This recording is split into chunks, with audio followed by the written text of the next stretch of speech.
Hey you guys, Anton here. So Netflix has been showing Crash Landing on You since mid-December, and with the drama now past the halfway point, I decided to make a video about the show since I've actually been pretty enthralled by it. I feel like Crash Landing on You really hits a sweet spot and shows just how polished Korean dramas have actually become. They get all the stereotypical tropes perfectly, and the events that unfold to develop these plot devices are actually so well written it really deserves a slow clap. Well played, screenwriters. If you haven't started watching it already, you really should, but just in case you haven't, let me recap it for you. When I first read the synopsis of this drama, I thought what you probably thought of as well. It sounds ridiculous.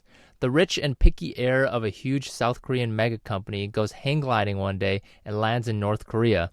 She meets a righteous North Korean officer who decides not to turn her in order to keep his unit from getting into trouble, and tries to help her escape back to the South. Okay, without revealing any spoilers, let's talk about why I like this show. First off, the two main leads are excellent.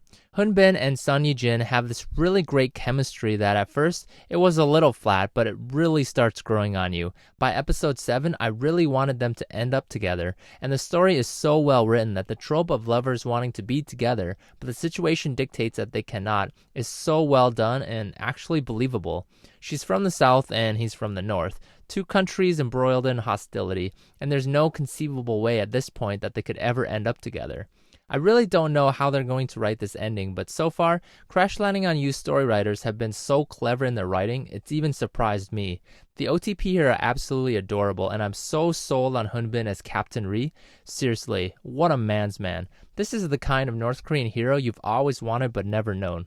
How better else to describe his character than predictably adorable? His interactions with Siri will make your heart melt. I've heard the rumors of Hyun and Son Ye-jin dating or thinking about marriage, and yeah, I think I want to see it. I know their agencies have been denying those rumors as untrue, but hey, maybe it is true. The couple may just want their privacy for all we know, and I would be totally for their pairing. You go get her, Hyun.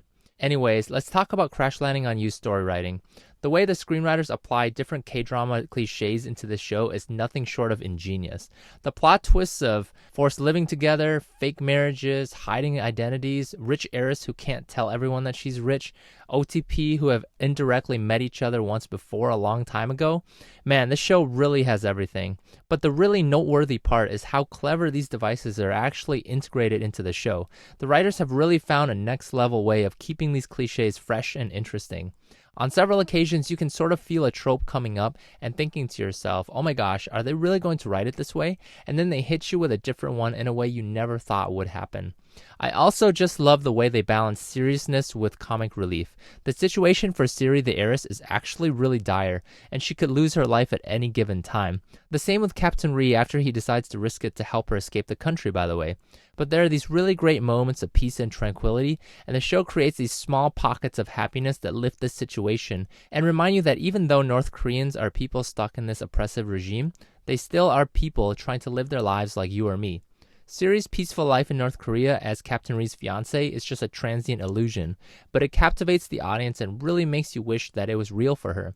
Right now in K-drama land, the landscape is a little dry, but Crash Landing on You is like a glimmering gem that you should really watch. This is the first drama in a while that I've actually been quite hooked on, and I've been waiting for new episodes to come out every week. It will be a good show to watch in between my wait for the new Pillow Book Eternal Love of Dream episodes.